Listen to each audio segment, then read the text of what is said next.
Basketball. It's time to strap in and get ready. The Insight NBA team is in the arena, bringing you the ultimate play-by-play on who's hot and who's not to help you win your leagues and dominate your mates. You're now hooping with your hosts, Matty G, Skiddy, and Malley for the Insight NBA show.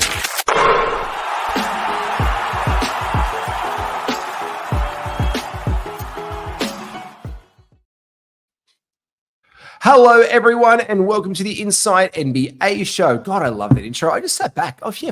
As Snoop Dogg once said, hose down, 4-1's up. Big thanks to our sponsor, 4-1, the standard squeeze to get them down.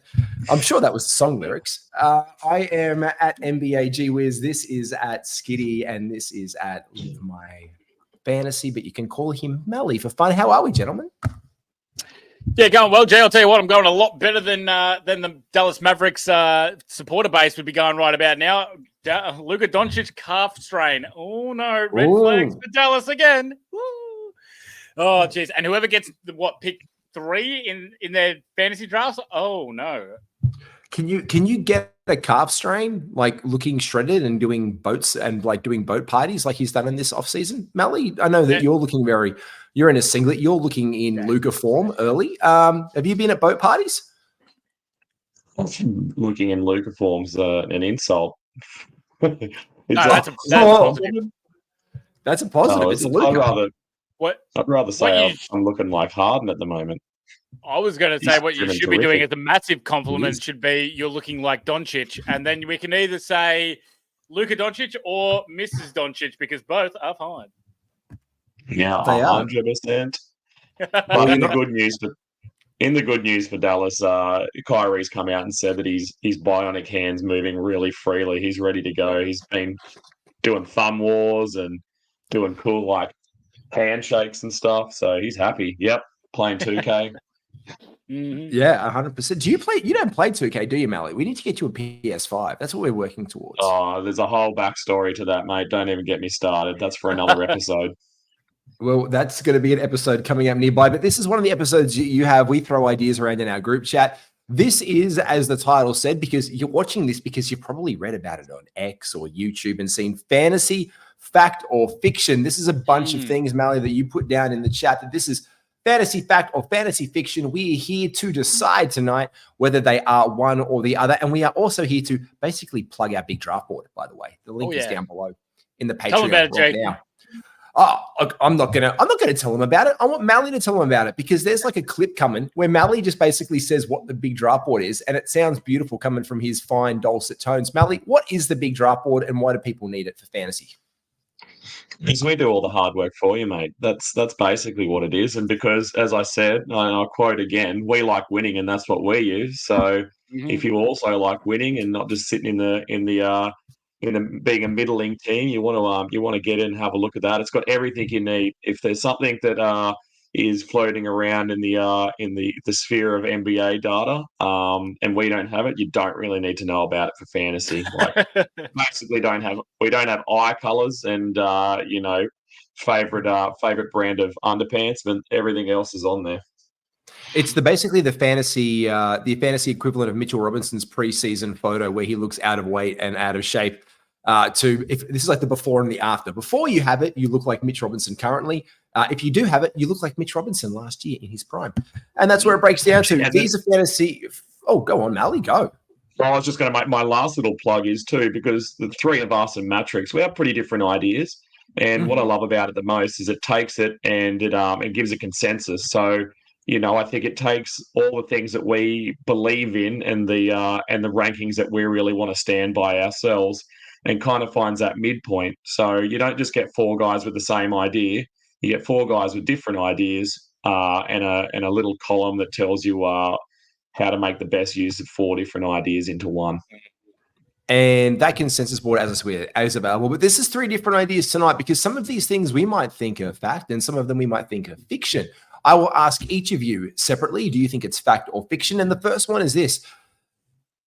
Fantasy fact or fiction, the third year bump on screen, or if you're listening, is Jalen Williams from the Oklahoma City Thunder. It is his third year in the NBA, and traditionally speaking, we expect a bump from our guys coming out of their sophomore season. Skiddy, is the third year bump, if it were, is it fact or is it fiction?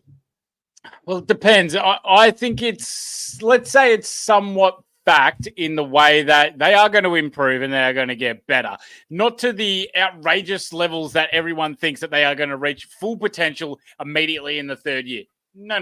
That's not how this works. They are grinded, but they're definitely better than their sophomore slump, let's say. But yeah, so I'd put it down as slight fiction. When I do my calculations for the big board and everything like that, I will factor in the third year. I'm a little bit more of a bump up than previously was, to say that they were a little bit better. They're a little bit more accumulated with their team. I'll give it a slight fact. Malley, is it fantasy fact or fiction for you? I agree with Skiddy's sentiment that, I mean, realistically, you're going to get better every year until you get too old and you start falling to pieces and you get worse. So I think what we should be doing is looking at the third year bump in reverse. If you get to the end of your third year and you haven't improved any or not enough, that's when we should start ringing alarm bells. So it's almost like we need to use the negative of the third year bump. If your bump hasn't been big enough, you've really got to, you want a good bump, and you want everyone to look at your bump and go, that's a mighty fine bump. We are still talking about bumps that are related to fantasy basketball, to be 100% clear and transparent. Guys, making this list, we've got quickly, Jay. Malley, you got the king. You got the keys to the kingdom on that bump situation that you're bringing up there. It's the same as that we do with summer league. If a rookie is not it's not like completely outshining in summer league, that's where we go iffy. Third year guys this year involve the names of the like of the once and former artists who could be dead: Mark Williams, Jalen Duran, Keegan Murray. Of course, as we said, Jalen Williams, who headlined the photo, Walker Kessler, Tara Eason, and one Paolo Banchero. And there will be a section on these guys later. This is why I have the written notes. This is for another one of the myths. This is going to be one of my most tasty ones. So again, I agree with you both. I think it is situational representative. By this time, we have seen them start to play their way into minutes and know their roles within teams. Keegan Murray, for example, now third year coming in. You add the flavor of DeMar DeRozan. What can we expect from him in comparison? It is situationally, as most of these things could be. Yes, by this time, they are coming up towards a significant rise in minutes. They've gone through the rookie slum, the sophomore not knowing their place to find their feet. Guys like Jabari Smith Jr. finding their way in the league and wishing to. But there's also guys out there who can represent changes in value. New team, who this? New team, new situation. Is it a good thing or is it a bad thing? Often in fantasy, we're like, oh yeah, they'll be great here. And we can overdraft people based on that. Isaiah Hartenstein is a case in point. He's going up boards right now. I liked him in this situation. But isn't it more of a case of same old, or new lease on life, Skiddy? That is definitely situational dependent. It depends on who else is in that rotation, who else is in the starting rotation alongside them, and also what the coaches' schemes are. I've found is a big one as well. For instance, when you go from a team that is heavily reliant on defense and then, the steals representation comes down for a very, very good, one of it is Gary Trent Jr. When he was under Nick Nurse, his threes and steals were sky high. He then went under Darko, and his steals and threes dropped significantly. So is that part of it was purely scheme? So now he goes to the Bucks, and now he's under Doc Rivers, who we know can be an all over the place type of coach, but he is a bit more of a defensive mindset. I feel 100%. Like his steals can definitely come up. So it purely depends on what the situational variant is. It's not black and white of being like, are they going to get better in the new situation? There's a lot of factors that go into it, but yeah, case by case. So to answer your question, no, not necessarily going straight. It's fiction. Not necessarily are they going into a new role. They're going to be instantly better. Malley, fact or fiction? Ugh. Yeah, I'm trying to not just be a fence sitter with everything, but I think what really gets people is we see these teams go out and look for somebody who's doing well in the league, like your Isaiah Hartenstein, and we get this concept in our heads like, well, if they see something good of them, imagine the role they're going to get next, like this is going to be the thing that unlocks them, like, let's take everything they did last season and put a few, mark everything up, like it's just all going to get better. And I think that isn't always the case. I also think a lot of the times, too, the things that are, let's use Isaiah Hartenstein for an example, because he's probably the one at the forefront of our minds this season. The things that he was able to do last year, where he was like a low usage guy, but he got great steals, he got great blocks, his percentages weren't too bad, he got some rebounds. I don't necessarily think that that's who he's going to be when he goes over the OKC. I think they're going to want him to do a little bit more on the offensive end. And I also think they want him to probably get out of the way a little bit and let Chet evolve and become the player they hope he'll be on the defensive end. So even though we have these big hopes for him, I think he may end up staying very much the same, even though he's going to look completely different. Mm-hmm. So let's go. If I had to pick one, I'll go fiction. Yeah, I'm going to go fiction as well. I think it's necessarily, again, a case-by-case basis. We can't get overhyped or buy into the hype and make that like, oh, he's on a new team, he's going to be better. And the antithesis of this last year was someone who'll come to later is Jordan Poole. Oh, he'll be great in Washington. He's got a team. He doesn't have to carry the burden. And yet that just shut over everyone, so much so that he probably has his own OnlyFans page where you could get and have to prescribe for that kind of content, because it was a horrible situation for him last year. People were investing like top 50 picks around the 50s, 60s, 70s zone for him last year. 40s at most. There was even like, could he be the NBA's leading scorer? No.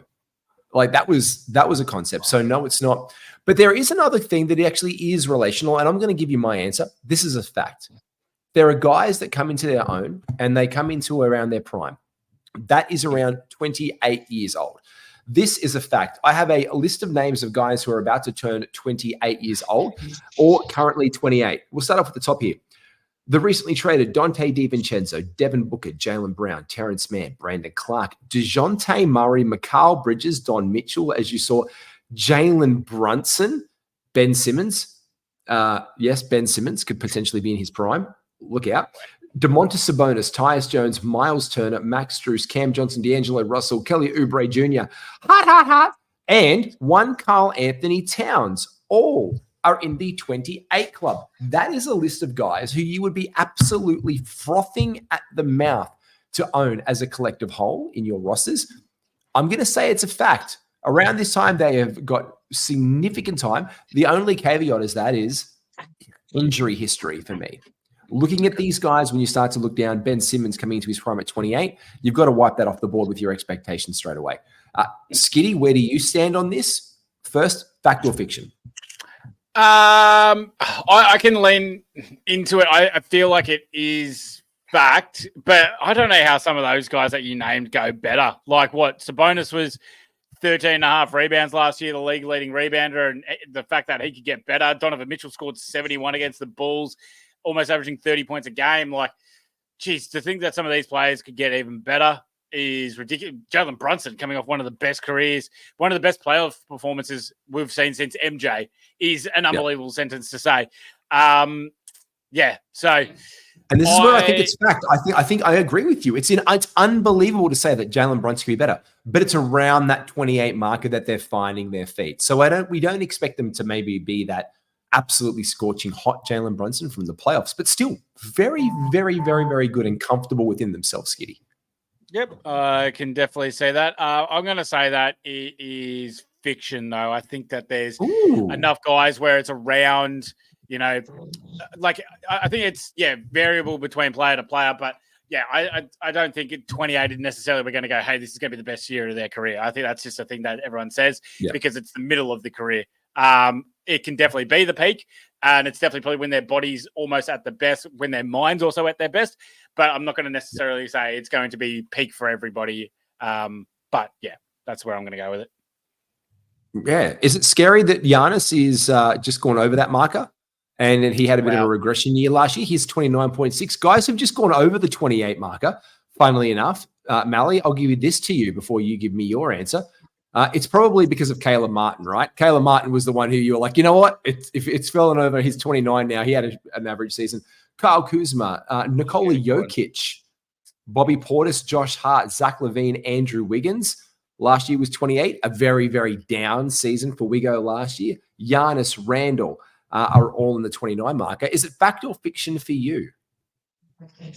In fact, but then I'll give it a little bit of a reason why it's not, a hard and fast rule for everybody, because you have got guys who are going to hit their peak early. You've got guys who are going to hit their peak later. You have to take context into account, because some people are going to be in the wrong place at the wrong time. Or there's going to be people like Simmons, who clearly his best days are behind him, because he peaked super early and then he fell to pieces. But there has to be a median, like with everything. When you look at data and you have an outlay of statistics, there has to be a point which is the middle point. And even though probably 28 is beyond the center of your career, I was just trying to think of myself before. I was like, my sporting career is probably pretty flat. I wonder if there was a little like beep when I got to 28 where I could like touch my toes or something like that. That would have been nice. I think those days are far behind me. I'm definitely on the downcline in my career. I made it 14 unidentifiable noises when I got out of my chair before. So I'd say if you're drafting this big guy this year, you need an open IR slot, because it's not going to get better for this guy's career. But 28, I think. I'm going to say that it's a fact. I think that's when you see most guys peak. The other guy on that list that seemed shocking to me was Domantas Sabonis. Like, in my head, he's like 34. Like, and maybe it's because he's a slower guy, Yeah. It's just. I mean, he probably had to labour a lot in his young days over in whatever Eastern European country he heralded from. Mate, and a guy who's just gone over that marker as well is Kristaps Porzingis as well. He is 29. So you think about these guys and their journey in the league, and they do get around a little bit. But it all depends, as you said, the franchise and the opportunity they have. And one of the other fact or fiction myths we generally have is this one. It is great franchise, great fantasy value, because apparently Frank Ocean plays basketball for the Golden State Warriors right now as a media day. Here it is. It's not Frank Ocean, it's Jonathan Kuminga. I saw that photo on social media. I was like, wait, what? I just saw the face and the hair and I thought Frank Ocean straight away. But it is Jonathan Kuminga. And I'm going to say that this is fiction, because Jonathan Kuminga is my case in point. Great organization. We could collectively argue that the Golden State Warriors have been one of the best organizations in basketball for a decade now. We think of them as a dynasty. Yet under this, there are certain pressures to perform. Jonathan Kuminga exemplified this last year in the weight of Draymond Green going out and other institutional issues going on behind the scenes with the pending contract of Klay Thompson. Jonathan Kuminga thought it was his time to shine. Hello. But it was not. And he got told to sit the fuck back and get into his box by Steve Kerr, to which he took an abrasive "fuck you, Steve," and told the media about it. Now, just because you were in a great organization doesn't mean you're going to be great value. He flashed moments of that last year, but possibly because of opportunity or new signings this year, he is poised for what we would call a breakout year. That's a different case-by-case basis. I'm going to say it's fiction. Skiddy, do you support that, or do you think it's a fact? I think under better coaching schemes, which would technically be part of the franchise, then yes. I think it's in the way that it's fact in the way that if they are a competing team, then obviously players' fantasy values are going to be better. We look at the Boston Celtics, like none of their starting five shot at like under 50% of their turnovers were a league low, because they played such good team basketball. But in that fact, then their scoring were down because there were so many players with other usage. So in that retrospect, yeah, they franchise-wise, they're expected to win. Obviously, the numbers are going to get bumped up a bit. While you're looking at Detroit, then obviously players are having their stats down because they weren't coached as well. Their field goal percentage was down because they didn't generate great shots. So that's the only way that I see it. Other than that, yeah, I'm on your side and saying it's fiction. Malley. I'm just looking at Jonathan Kuminga there and thinking the last time he did something wild with his hair when he shaved it all off was when he demanded more minutes. So now that he's got his sparkly hair, does that mean he's going to demand something else? Like, I think, which leads us into another one, which isn't on our list here, but it's the common trope of, the masked Dwayne Wade, or like like where they wear a piece of apparel, Hoodie Mellow, and they come to life. Hoodie Mellow, Hoodie Mellow, yep. Or is it ankle brace Mellow? We'll see what we ankle get from him brace Mellow. this year. Ankle brace KCP. Yeah, the poor dude looks like, what's the fella Timmy out of South Park? Like Timmy. He's real wired up. Timmy. Hey, poor.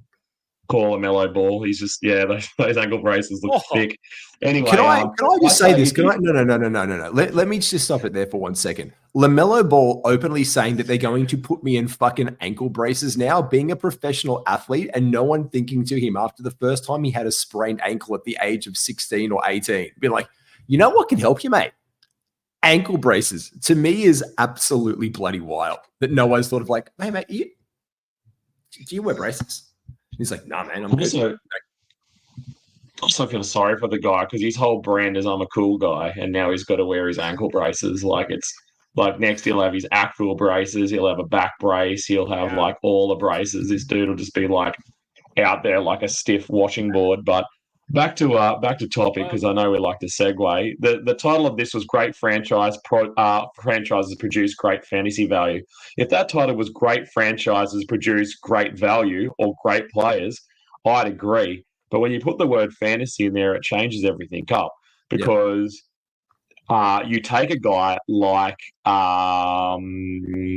Cade, for example, where, yes, as Skiddy said, if he was in a different structure under a better coach and they had better facilities and they had more media coverage and whatever, he might be a better player, but he's still a really valuable player on arguably what will be the worst or maybe the second or third worst team in the league. And I think when they do great things, just like with those who follow the NBA and don't play fantasy, it's all you see. And when they have poor games, that gets washed away. But whereas someone like Cade, he might do great things this year, and a lot of people won't see them. Us in fantasy know there's still value there, even though he is on a poor franchise. He's still a really strong fantasy player. And I think sometimes people get there like, I'm a Lakers dude, like, so I just love Lakers. I'm going to take my Lakers boys. And Skiddy hates that you said that, just so you know. Skiddy right there just felt a little bit sick inside. I like it. That's fine. That's fine. Carry on. And as people take LeBron at 16 or wherever, I think I saw him going in a draft the other night, like, you're like, that's brilliant. Like, you can have all of them. Yeah, Bronny James, last round flyer. You love to see that. Anyone that does that, is an absolute idiot. Yeah, absolutely. You're like, hey, thank you very much for the money. And I guess this is something that we can argue as well with great franchise. I would argue that one of the other great franchises in the NBA is the Oklahoma City Thunder. And look at what they've done. They've gone through the ringer after losing their 4 best stars over time, and they traded for one piece, Shai Gilgeous-Alexander, over time. They have undergone a rebuild, and they've done that successfully by drafting rookies and bringing that talent. It hasn't made them a great franchise overnight, but they are a great franchise and they have delivered value over time. So again, it is situational, and as you said, structure and team. But this comes to the antithesis of the great franchise rule. It is the pool rule, we're going to call this one, the best guy on a bad team. Because we hear this quite a lot, like, oh yeah, but he's the best guy on a bad team, and that can return some type of quote unquote value for your fantasy team. We experienced the full gamut of the Jordan Poole experience last year. Best player on a bad team. I know Kyle Kuzma could be argued as the best player on the bad team, but still it won out as Jordan Poole at the end of the day. But Skiddy, there are bad teams. We know there is tanking teams. We know that has their own inherent risks. The Utah Jazz, for example, you could say are a bad team because they don't do anything. And Larry Markkinen is a top 20 fantasy asset. Is this fact or is this fiction for fantasy? That one's fact, G. Poole's the exception to it, but I still like having a crack. I'll base the best player on a shit team up a little bit still. We look at Paolo Banchero 2 years ago. He was still somewhat serviceable. Larry Markkinen's an absolute ripper one from Utah. Dame Lillard, we saw it in Portland. He was still, when he was in his last year, he was still being able to carry there. Darius Garland was better in Cleveland when they were coming up, and he was the best player. There's so many ones that you can look at and you go, these guys were getting drafted around 70s, 80s kind of varies, and then they finish around the 50s because they do get so much usage, they do get so much of the ball. Yes, they can hurt you in, percentage categories, but mate, I'll still take having the extra pluses of, these extra rebounds, these extra assists, these extra points, just because they are the best player on those shit teams. Now, Poole again is the exception to the rule. I still feel like he'll come back better this year.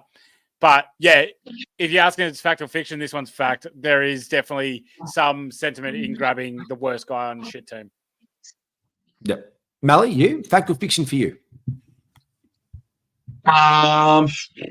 Let's just go against what Skiddy said just for the fun of it and say it's fictional, because you do see these guys and they are a kind of average players on strong teams, and then they get picked up like Larry Markkinen did and get plonked into a team where he had run of everything, and we really see what kind of player he is. I would have loved to see him get taken this year and put back in like a Golden State situation where he isn't the best player again, and just see what happens. And I think that might be a nice test of what kind of player we're looking at. But when we're looking at it through a fantasy lens, Skiddy probably does have me there.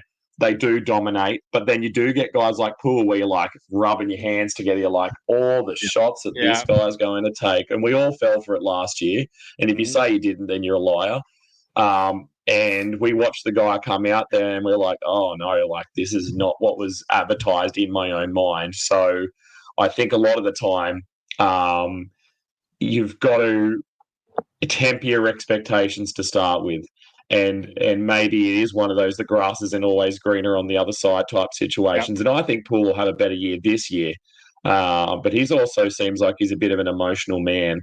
So I think like his emotional mental state's really going to be what has to change for him to get back to playing good basketball and being a good fantasy producer. Now, you touched on his name earlier with Cade Cunningham. Cade Cunningham brings us into one of our next ones, the eye test. Now, the eye test is a very curious one. We can see them on the court and see what they do. The eye test is we just look blankly at the stats and we see the sexy girl at the party by way of 34 points scored on a game without looking at things like efficiency that come with it. The eye test can be many things. The eye test can involve media day, saying how fit and ready you are to take on the new challenges of a new coach or a new responsibility. It can be any myriad of things, because it is the illusion that this player or players on a team are committed to the process. Again, usage is important. The more usage, the more you can do with the ball.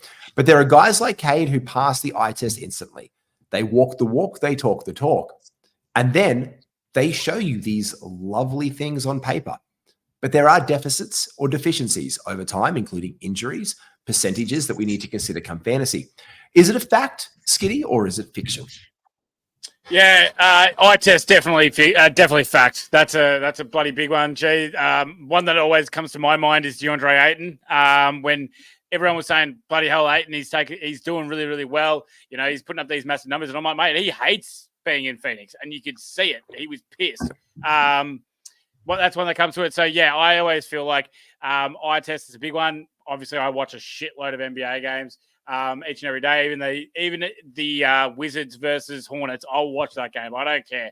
I look for any kind of little bit that I can find. So yeah, eye test is a big one. That's the ones that we always will relay the info to. If we see, Miles Bridges is getting pissed off on court time, if we see that Alex Sarr isn't getting enough of the ball, and we can see that he's going to start having a bit of a downtick, that stuff that will pick up. Eye test is massive. Malley? Agreeing with this one, or just for the sake of being a disagreeing? No, I don't have to be a little bitch in this one and just find a reason to go against Skiddy, because I actually don't agree with him on this one. I think the eye test is a dangerous thing. I've got a mate. He will remain nameless, but he's all eye test. Like when I watch the NBA and when I look at fantasy basketball, it's like I'm walking through the Matrix, mate. I just see 1 zeros and like binary everywhere I look. I don't see LeBron James out there. I just see a stack of digits. And when people come out and they're like, oh, but you just see him on the court, he's so fluid, man. People are giving him high fives. He's just a beast. He's just a beast. And they drop all these terms. And you're like, but is he? Because when I look at the numbers, he's not really that beastly. And maybe you're thinking of whoever this player was a few years ago.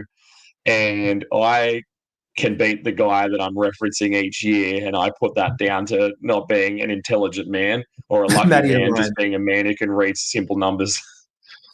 You also dropped the word matrix in there as well. So I'm thinking like, God, that's good. That's as subtle diggers at Matty O'Brien as you're going to get right about there.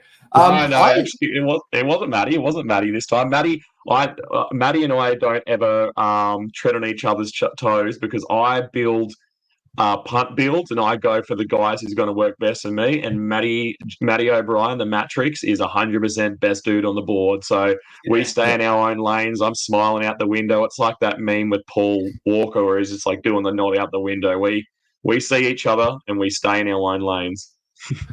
Now, I'm gonna fence sit because I think it's both of the things. I think part of this, but I think the eye test for me informs what could happen on the matrix of digits and numbers. Let's look at Kevin Durant and Draymond Green. Let's look at these situations that we see on sidelines of teams and harmony and the impact that it has on each other and on teams. I think that weighs a factor. But I come down ultimately to living inside the numbers and the boxes of what I see at the end of the day. So I lean more to your side on that one, Malley, but I do think that is a thing. Now, there is a guy that Skiddy, yes, ones and zeros, baby. Oh, would this be your 2K emote? Like, would that be your... there's binaries everywhere. There's binaries everywhere. The next guy on the image is, I think someone owes you a punch in the arm for that one if we're going back to high school. The Undraftables is the next one. And on this, I have put a picture of a guy that Skiddy's probably going to like roll his eyes at me for. Because this bloke showed up yesterday and gave one of the best pre-press interviews that I have seen a media day for a long time. Zach LaVine. No. I thought you were going to say Scoot too. No. God, that was shit. Food? Dude was on something else yesterday, but no, it is Zach LaVine. It is Zach LaVine. Maybe it should have been Scoot, undraftable. Like, we just can't touch this guy. I don't know what's in the water. Actually, I do know what's in the water. Bong water is what's happening in Portland. He said it. I said it because it's so true. Because the man had the munchies real bad. Zach LaVine came out yesterday at the Chicago Bulls press conference and sat down and did one of the most eloquent rants you could imagine for 2 minutes, saying, I'm not here to answer questions. I'm here. I'm committed. I've spoken to the front office. We're all on the same page. I am here. This was a man reinvigorated to participate and play for the Chicago Bulls. Breaking news overnight, Chicago was actively shopping Zach LaVine. It's like they just want to get the bloke healthy and in front of the camera for the first day and then fuck him off to a different school. Now, I don't know if you want to believe undraftables, but there are such things as you don't have to not draft them, but you don't want to draft them where they are. This can create people and players obviously sliding in your fantasy drafts and maybe representing value for you afterwards. And in that case, they are a must draft because of that slide. So they completely are not undraftable. They are draftable at the right price.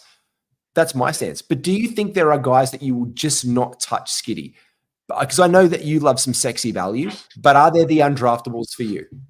In a way, like there's guys that like right at the end of drafts where I'll be like, no, he's undraftable to me. I just don't feel like he is good enough to be draftable. That's the only way that I say it. But when you're talking about guys like, Zach LaVine, Nikola Vucevic, who we've seen drop in drafts, hell no, they are definitely draftable. They're definitely draftable where they're falling to, which is fine. So, around these 60s areas, hell yeah, I'll have a crack at Zach LaVine and Nikola Vucevic. But when you're talking about guys that are like, well down the end of drafts, when we're talking bloody who's the Pelicans center in like Yves Messi or bloody Matovic or whatever his name is, no, then I don't give a shit. I won't be drafting him unless I'm in a 20-team league. Then I'll have a crack. But other than that, that's the only one that I feel is definition. I don't care who it is. I don't like Austin Reeves. I'll still draft Austin Reeves if he fits my team around the right areas. Malley, what about you, mate? Are there guys who you just don't draft? I think if you use this in the right way, I think you should, as you said, have cautions with guys and maybe have them as soft undraftables. I mean, if you think of it in another sense, unless I'm playing a 30-team league, there are guys that are just going to be undraftable. Like I'm not out there picking up Joe Ingles, let's say. Like, it seems like a great guy, but shots fired on Ingles. What the fuck was that, Kanye? What? Broadway should have Joe Ingles. Of all the players you could have a crack at in the NBA, and you went Joe Ingles? Oh, that's a low Fuck blow, you, Malley. Australian. It's because and this is why, and I feel But ashamed. he really likes Dyson Daniels, though. He really likes Dyson. Yeah. I saw him today. I saw his photo in his media day get up, and he's just an unimpressive looking man. Like, and I always think about him quoting. He's like, every time I get on social media, people look at me and say, oh, I can beat him on one-on-one. And he said something like, I'm bald, I'm a little bit overweight, but if you think that you can beat me off the street, you've got to be kidding yourself. And that's always stuck with me, like, the people just look him up and down and think there is just an average bloke. Like, he is the most average bloke, and he's just out there, and he could still absolutely towel us a game of 3-on-1, no problems. I actually might make my 2K player look like Joe Ingles. Just to, love that. He also has great bands, so like that saves him. If there was a category, if we play 10 cat and the 10th category is bands, then I'm definitely getting him top 10. Yeah. But yeah, I'll take him first overall. Funniest of fun. Yeah. There's not many other blokes, is there? But yeah, there's no such thing as undraftable. You should take everyone at a price, but you should have a list of guys that you will be very happy to let slip past you.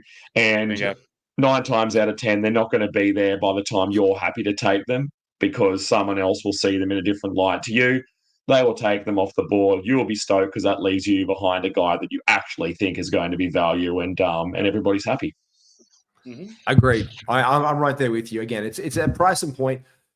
But there's also something that we say that when we draft it, and we say it in our show, and we do say it, like, they don't really hurt you anywhere, guys. And this is a real thing. And this actually got me in. You got me in my feels place, Malley, because I went through the list, plus, minuses, and negatives of every single bloody player in the NBA, the top 200. And I can tell you that there is not. I did massive deep dives. And I had to rule out guys in the first 3 rounds. Skiddy was there, and we were talking about it. We had to put these guys down. We're like, nope, absolutely not. You said Kawhi Leonard was one of the first guys that came up for you, and you looked down Kawhi's numbers. And I was like, no, we've got to put a guys out of the first few rounds in, out of this, because you start to get guys like Jokic who can hurt you in 3 points made and turnovers. They generally can hurt you in a couple of areas, the top, like, let's say 3 or 4 rounds of guys. So I ruled that out from pick basically 36 onwards. And I started going down the list. And there are not many guys who only hurt you. Desi Bain is the first one at 37, who only hurt you in a couple of areas and blocks and turnovers. Outside the top 50, though, everyone kind of does it. So before I reveal how many guys I found with it, because there's only a couple, this is, for me, fiction. Because people will ultimately hurt you everywhere, but it's the volume of which they hurt you that you have to pay attention to, especially when it comes to those percentage categories. Skiddy, what about you? Is it fact or fiction? Complete fiction for me there, G Wizzle. But I would look at it in a way of, I would see it in a way of fact of if we were just doing it for the things that can actually negatively hurt you. So, like, if they don't get me any assists or any rebounds, I don't care, because I'm not going for those categories with those people. What they can hurt me in is turnovers, free throws, and field goal percentage. Now, they are the 3 categories that I will look at as a negatively enforced category. And if they hurt me in all 3 of those, then I will start to agree with the terms of it. But if they're hurting me in the other 6, I don't care, because they can't actually negatively hurt me. They're just non-existent. And that also comes to exactly, but that's also a regards, Malley, and you'd agree with what Skiddy says there. If you're building and you're DJ punt master, basically, if you're doing a certain type of punt build, those kind of categories for you might not be a deficit. So for you, it doesn't really factor into possibly your build. It changes value definitely when you're doing a punt, but I like what Skiddy said there. There are 3 categories that you can essentially move backwards in, or 4 if you're doing 3-point percentage. And I guess that's when they become a negative. If someone doesn't give you a rebound in a game, on a technicality, they are a negative because you are trying to build that category. However, because you haven't moved backwards and you're back at the starting point, really, they aren't a negative.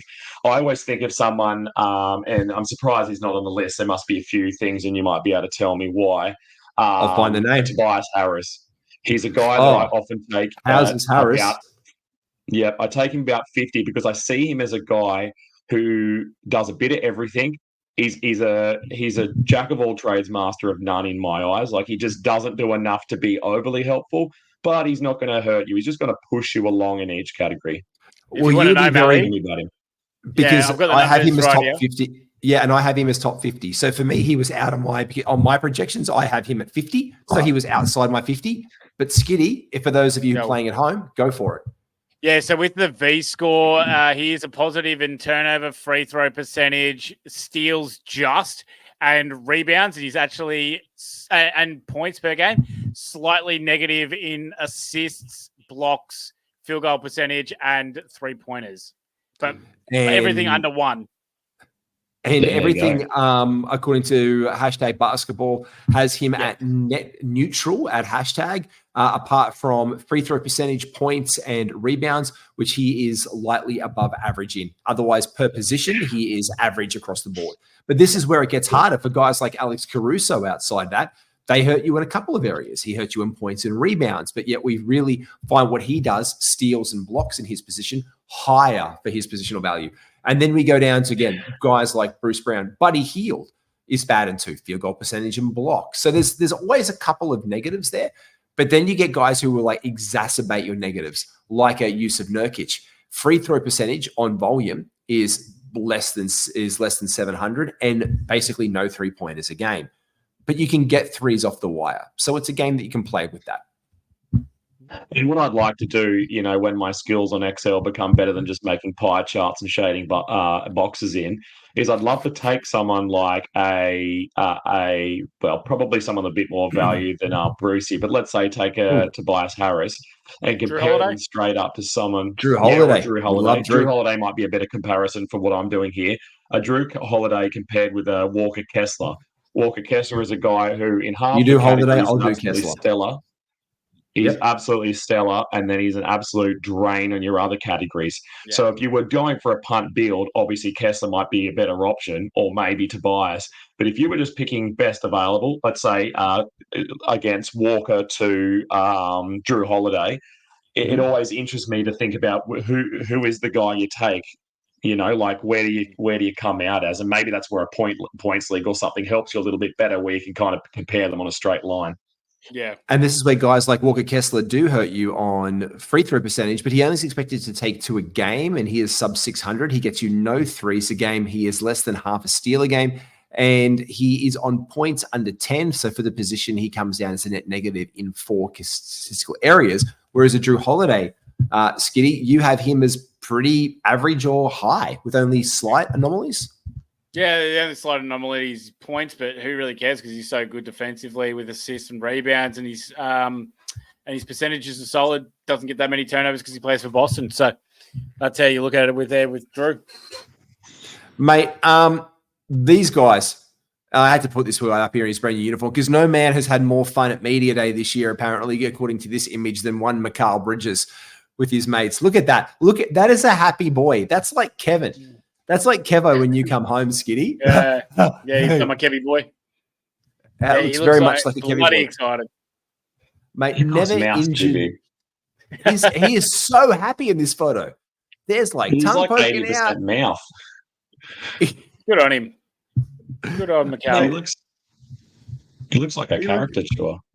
He does look like a caricature. Skiddy, never injured Wolverines. Is this a thing? No. Fiction, easy, absolute bullshit. They're just getting lucky runs, or they're not. We've seen guys that we would assume that we thought were Wolverines or whatever early in the year, and then they went into their career, and then they went to shit. Ben Simmons is prime example. He did not miss any games, and then see you later. $400,000 a game for what? Nice. Malley is nice. Malley is the never injured Wolverines label. Like, this guy never gets injured. I'm going to draft him. Fact or fiction?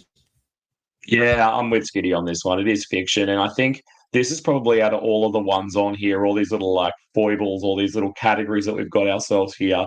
It's probably the one that we have the shortest term memory with, because you can take a guy like Chet, let's say, who missed an entire season due to injury, and then he came back and he got every single game. So he probably, what he works out at currently in the second, going into his third year, is a guy who's played 50% of the games he's been eligible for. But we're going to graft him because we're going to think that guy, he is made of iron. Like there's no, like he looks like a twig. It looks like a light breeze could blow the bloke across a football field. But he's just untouchable, unbreakable. But then you think back a year before, and the guy missed his entire rookie season. So definitely a fiction. There are guys though that we might avoid because of injury, and these are the more injured, lessly injured Wolverines because they don't have adamantium skeletons at all. The guys we're talking down through the list, guys who've missed the most games or expected to play 60 or less include Anthony Simons, OG Anunoby, Jimmy Butler, Wendell Carter Jr., Devin Vassell, LaMelo Ball, and guys of this ilk.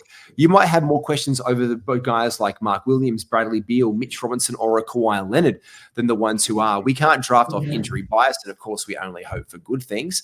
But that's where that falls for at the end of the day. Never injured Wolverines, again, they are one rolled ankle away from being out for a long time, or a Tom Thibodeau situation like McCubbridge's. That's just we'll see how that one goes. Skiddy, you have strong feels about stuff, and one of those is rookies. Rookies are rubbish. Is this fantasy fact or is this fantasy fiction to you? Oh, it's depending on the player, but majority of the time, I'm just going to say, there's a lot of fact about it because it's purely because their field goal percentage is lower because they are still trying to learn how to get adapted into the team and how to play with the players that they're playing with. It's pretty simple. You can't just get thrown in there and do super well straight away. Wemby an obvious exception, but it does depend on the talent of the players. This year in fantasy, I'm expecting a lot of rookie rumblings. Yeah, let's say that. Trash. This season, and it's purely just because they're trying to get vamped at their new team, a new situation, new city, new life that they now got to live. And it takes a little bit of getting used to, which is completely fair. So it's just a warning to people that do want to draft the rookies this year. Malley, is fantasies a rubbish? Is it fact or is it fiction? I think it's fiction in a sense. Like you obviously look at a guy like Victor Wembanyama, like he was a rookie and he went all right in his first year out. He's an anomaly. True, he's an alien. So that rule doesn't really apply to that man. Like most things in the NBA aren't going to. The reason I don't pick up rookies is because I have no patience. I want to win from game one. I don't want to warm up into the season and hit my stride in like week 5. If I don't win in week 1, I'm stripping my teammate. I'm throwing them all back on the waivers and I'm starting again. I'll keep my top 2 guys. I'll trade the next 4 and then I'll just pick up everyone else from the wire. I know that people have success who are a little bit more patient than me because they can pick up these rookies, probably not the guards, but the forwards and centers, get a Zach Edey, plonk him down the bottom of your hopefully deep roster and your deep bench and go, I'll see you in the new year or I'll see you, in April when they're starting to shut things down, which just happens to be the time that we're starting to do our fantasy finals. And then all of a sudden you've got a Keontae George in your team when you need him and you're like, well, here's going to be the thing that pushes me over the guy I'm up against because he didn't stash a Keontae George. He's been hanging on to a Karis LeVert every week because he's been helping him since week 1. I'm the Karis LeVert guy and I'm like, oh, damn it again. Like I go 17-0 and then I get knocked out in the first round when someone's held on to like, your Jamie, your Hami Huckesses and your Keontae Georges and your Scoots who come good by the end. And here I am still trying to like squeeze a little bit of something out of Bruce or Karis LeVert. Well, I think you might want to make sure you listen to our scheduling show that Skiddy and I did, Malley, because we have the first 6 weeks of who has the worst schedule. So if you get frustrated early on and get trade hungry, which we call the Malley rule, because you're trade hungry every morning when you wake up, that's the one. I'm actually going to go that it's fiction. I'm going to support you right here. And to do this, I have a deep dive of the past rookies and their rankings at the end of the season, according to Basketball Monster. Last year was an anomaly. Chet Holmgren and Wembanyama were the first two rookies to finish inside the top 20 in rankings within fantasy basketball in at least the last 5 years, with Wemby being 7 and Chet at 20. No other rookie appeared inside the top 100. The next one to appear was Brandon Miller at 116, followed by Derek Lively at 120 and Arman Thompson beating his brother Asar at 138. There were no rookies the year before to finish inside the top 50, with Walker Kessler finishing at 57, actually beating Jalen Williams at 73. The next appearing outside the top 100 was one Keegan Murray, Mark Williams at 128 in a limited of 43 games, and Jalen Duren at 135. However, the thing that makes the year really strong is the year prior, where the following rookies all fell. There were 4 rookies inside the top 100. This also being an anomaly before the year 4. Trey Murphy, 45, Mobley, 53, Şengün, 83, and Scotty Barnes at 85, followed closely with Herb Jones at 103, Franz Wagner at 106, Josh Giddey at 113. Cade was limited in minutes played, obviously, so he is almost an exception to the rule with Austin Reeves. The year before, though, is the one that we want to pay attention to. There were 14 rookies to finish inside of the rankings. Tyrese Halliburton being the only other rookie in the last 5 years to even come close to sniffing the goodness that was Victor Wembanyama. He finished 1 place behind Wemby in the rankings at number 8. LaMelo Ball in 36 games with 30th. Desmond Bane, 36. Yeah. Anthony Edwards at 40. Excluding Skylar Mays, who played in 6 games and finished 37th for the year. Shout out to fantasy hero Skylar Mays. Skywalker, Nneka Okongwu, we had Maxi Vassell, Emmanuel Quickly, Trey Jones, Jay McDaniels, Cole Anthony, and Sadiq Bey also making the list of rank this year. Not to be outdone by the year before in 2019, where Nick Claxton was the highest appearing rookie at 24 and Darius Garland at 48. Shout out to the King, Louis King, in Philly, who in 1 game managed to, Louis King was the highest ranked rookie in the year 2019, who finished 69th in per game value on fantasy, and he played 1 game in the NBA. And he finished 69th on the year. So well done to Louis. So no, rookies are not rubbish, but they are buyer beware. And you have to be sure to get them where you want and be prepared to let them go during early parts of the season and pick them up down the tail end. I think that'll wrap us up, boys. Skiddy, thank you so much for your time, my brother man. Appreciate you, G. Appreciate you, Malley. Yeah, very, very nice one. This should be a very informative one. Appreciate you guys. Week is piss, be better. Buy my fucking merch. Appreciate you guys. My little comment at the end here is all these 10 that we've just talked to you about. The way that you can use this best and utilize it best is find the person in your team who holds on to one of these like it's their only possession.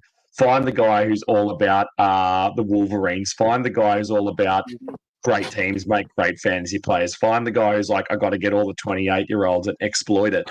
Yeah. Like this is exactly it. This is a game of chess, boys. Like we're out there to outwit and outplay and outlast like the Survivor Series, and that's what you got to do. So if some of these don't grab you personally, find the person who it does. Get them by the ghoulies and get them. Oh yeah. It's all about making the system work for you, and it's all about you using this information to draft better and trade better during the course of your system. Tap into that during the course of the year. Make sure you tap into all things insight, like and subscribe, like we said at the beginning of the show. You can do it down below. It's quite easy. It is a thumb. It is a bell. And get subscribed when the next episodes come on. And bing. We'll see you soon, folks. Take care.